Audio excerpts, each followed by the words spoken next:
ನಮಸ್ಕಾರ ವೀಕ್ಷಕರೇ, ನೀವು ನೋಡ್ತಾ ಇದ್ದೀರಾ ಎಸ್ ಎ ನ್ಯೂಸ್ ಕರ್ನಾಟಕ. ರಾಷ್ಟ್ರಪತಿ ದ್ರೌಪದಿ ಮುರ್ಮು ಅವರ ಅನುಮೋದನೆಯ ನಂತರ ಹೊಸ ಕ್ರೀಡಾ ಮಸೂದೆ ಕಾನೂನಾಗಿ ಜಾರಿಗೆ ಬಂದಿದೆ. ಈ ಕಾನೂನು ಕ್ರೀಡಾ ಸಂಘಟನೆಗಳಲ್ಲಿ ಆಡಳಿತ ಸುಧಾರಣೆ, ಹೊಣೆಗಾರಿಕೆ ಮತ್ತು ಉತ್ತಮ ವ್ಯವಸ್ಥೆ ತರಲು ಸಹಾಯ ಮಾಡುತ್ತದೆ. ಎಲ್ಲ ಕ್ರೀಡಾ ಸಂಘಟನೆಗಳು ಮುಂದೆ ಚುನಾವಣೆಗಳನ್ನು ವೋಟಿಂಗ್ ಮೂಲಕ ನಡೆಸಬೇಕು.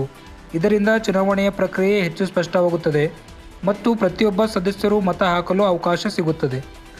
ಮಹಿಳಾ ಕ್ರೀಡಾಪಟುಗಳ ಸುರಕ್ಷತೆ ಇಂಟರ್ನಲ್ ಕಂಪ್ಲೇಂಟ್ ಕಮಿಟಿಯು ಅಂದರೆ ICC ಕಡ್ಡಾಯವಾಗಿದೆ. ಈ ಸಮಿತಿಯಲ್ಲಿ ಕ್ರೀಡಾಪಟುಗಳು ಮತ್ತು ಮಹಿಳಾ ಸದಸ್ಯರು ಇರುತ್ತಾರೆ. ರಾಜಕೀಯ ಪ್ರಭಾವ, ಅಸ್ಪಷ್ಟ ಹಣದ ಬಳಕೆ ಮತ್ತು ಹಳೆಯ ವ್ಯವಸ್ಥೆಗಳು ಕ್ರೀಡಾ ಅಭಿವೃದ್ಧಿಗೆ ಅಡ್ಡಿಯಾಗಿದ್ದವು. ಅದಕ್ಕಾಗಿ ಈ ಹೊಸ ಕಾನೂನು ಹಳೆಯ ಸಮಸ್ಯೆಗಳನ್ನು ಪರಿಹರಿಸಲು ಬಂದಿದ್ದು, ಈಗಿನಿಂದ ಹಣದ ಬಳಕೆ ಸರಿಯಾಗಿ ನಡೆಯುತ್ತದೆ ಮತ್ತು ಕ್ರೀಡಾಪಟುಗಳಿಗೆ ನ್ಯಾಯ ದೊರಕುತ್ತದೆ ಎಂದು ಹೇಳಿದ್ದಾರೆ. ಕ್ರೀಡಾ ಸಚಿವಾಲಯ ಹೇಳುವಂತೆ ಈ ಕಾನೂನು ಸಂಸ್ಥೆಗಳ ಸ್ವಾತಂತ್ರ್ಯತೆಗೆ ಧಕ್ಕೆಯಾಗುವುದಿಲ್ಲ, ಬದಲಿಗೆ ಅವು ಹೆಚ್ಚು ಉತ್ತಮವಾಗಿ ಕೆಲಸ ಮಾಡುವಂತೆ ಮಾಡುತ್ತದೆ. ಒಟ್ಟಿನಲ್ಲಿ ಹೊಸ ಕಾನೂನು ಭಾರತೀಯ ಕ್ರೀಡಾ ಕ್ಷೇತ್ರಕ್ಕೆ ಹೊಸ ಶಕ್ತಿ ತುಂಬುತ್ತದೆ ಮತ್ತು ದೇಶದಲ್ಲಿ ಕ್ರೀಡೆಯ ಅಭಿವೃದ್ಧಿಗೆ ಬುನಾದಿ ಹಾಕುತ್ತದೆ ಎಂದು ಕ್ರೀಡಾ ಸಚಿವಾಲಯವು ಹೇಳಿದೆ.